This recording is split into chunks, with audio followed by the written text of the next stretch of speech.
Isa, Kyle, gumising na kayo. Lumalamig na tong pagkain.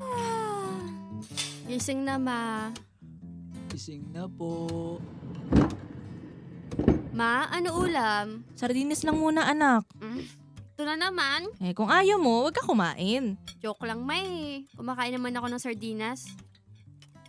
Ningning naman. Huwag na makulit. Kain na agad para makaligo ka na. Sige na.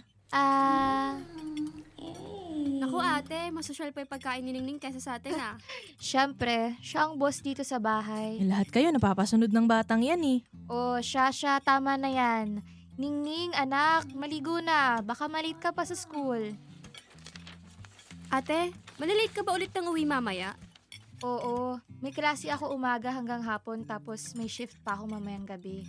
Grabe ka talaga. Hindi ka ba napapagod? Siyempre, napapagod. Pero sayang naman kung bibitawan ko yung scholarship ko, di ba? Oo nga eh. Ang hirap kaya makakuha niyan. Sheesh! Ikaw na talaga ate. Scholar na, may anak pa. Saan ka pa?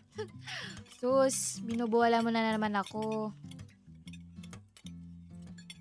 Tala, Po, may extra ka ba dyan? Kahit konti lang sana. Pahiram naman ako. para sana naman po. Malapit na kasi yung due date natin sa kuryente. Wala pa akong pera.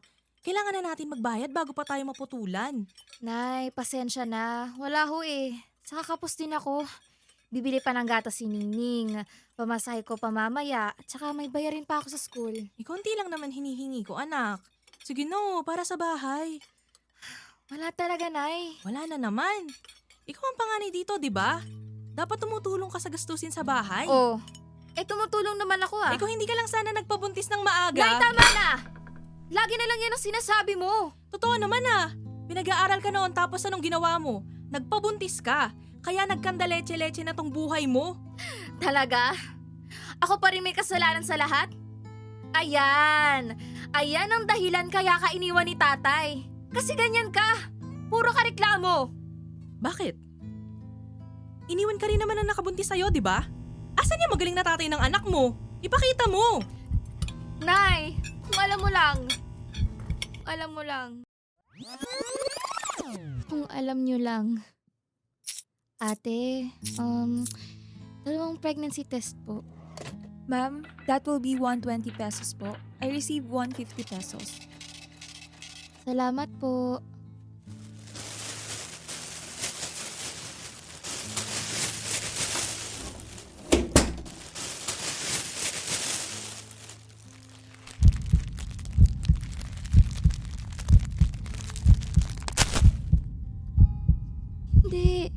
Hindi pwede. Mahal, please, sumagot ka.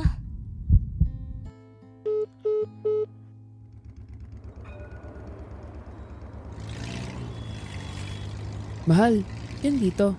May usama ba tayo magkita? Kailangan natin mag-usap. Tungkol saan? Mahal, John, Ano, mahal, okay ka lang ba? buntis ako. Mahal, huwag mo naman tinatakot. Bibiro ka ba? Sana nagbibiro na lang ako. Sana hindi to totoo, di ba? Seryoso ka ba? Hindi magandang trip yan, tala. John, seryoso ako. Mukha ba ako nagbibiro? Hindi pwede yan. Anong ibig mo sabihin? Akala ko ba mahal mo ako? Mahal kita pero hindi pa ako ready sa ganyan. May mga pangarap pa ako sa buhay. Papatayin ako ng mga magulang ko pag nalaman nila to. Sa tingin mo ako ready? Hindi rin naman ako ready. Pero nangyari na to. Sabi mo hindi mo ako iiwan. Napananagutan mo kung may mabuo man. Nadala lang ako ng emosyon, tala. Saka malay ko ba kung akin talaga yan? Please, John. Anak mo rin to. Ikaw lang ang minahal ko. Bahala ka. Wala na ako dyan. Ipalaglag mo kung gusto mo. Please, mahal, hindi ko kaya to mag-isa. Saka nangako ka sa akin, di ba? Tala, ano ba? Marami pa akong pangarap sa buhay. Hindi kasama ron pagiging batang ama.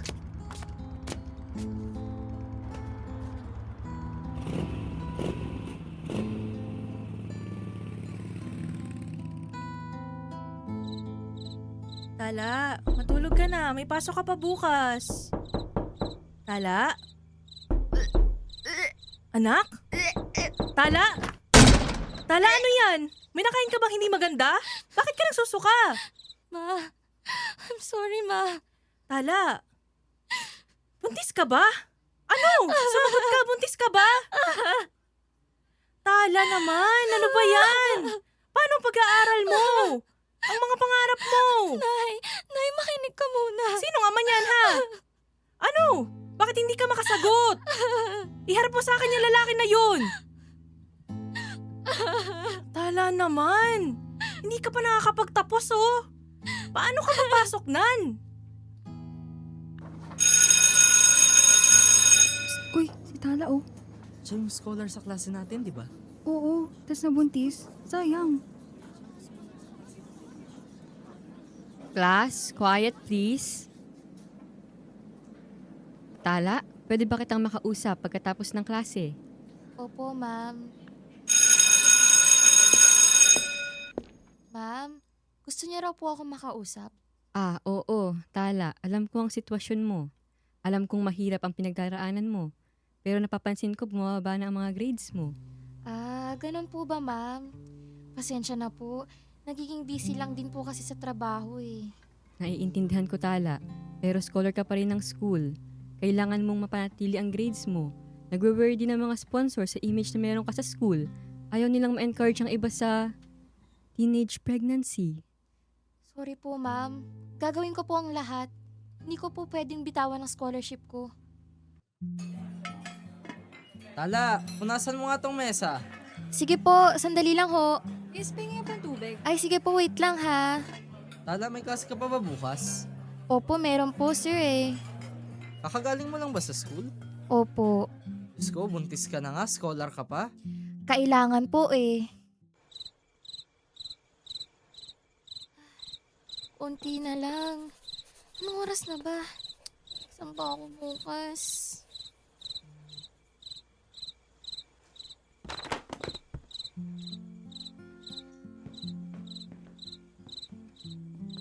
Tala? Diyos ko naman. Wawa naman ang batang to, oh. Tulog na habang nag-aaral. Mukhang pagod na pagod pa. Night, anak. Tala, nakikinig ka ba? Ma, tama na! Hindi naman nakakatulong kung lagi na lang nating ibabalik yan. At ikaw, ate, alam naman namin na nahihirapan ka na pero intindihin mo rin si nanay. Isa ka pa. O ba't biglang ako? Dumadagdag ka pa sa problema ko. Bakit kailangan ko pa mag-ipon para sa pagsi-senior high mo? Ate, pinagtatanggol lang kita. Hindi mo kasi naintindihan kung gaano kahirap to.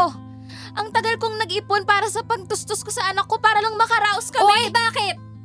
Hindi mo naman talaga kailangan bayaran pag-aaral ko kung saan napunta yung scholarship mo ah. Ano? Scholarship mo na sinayang mo. Kasi nagpabuntis ka. Isa?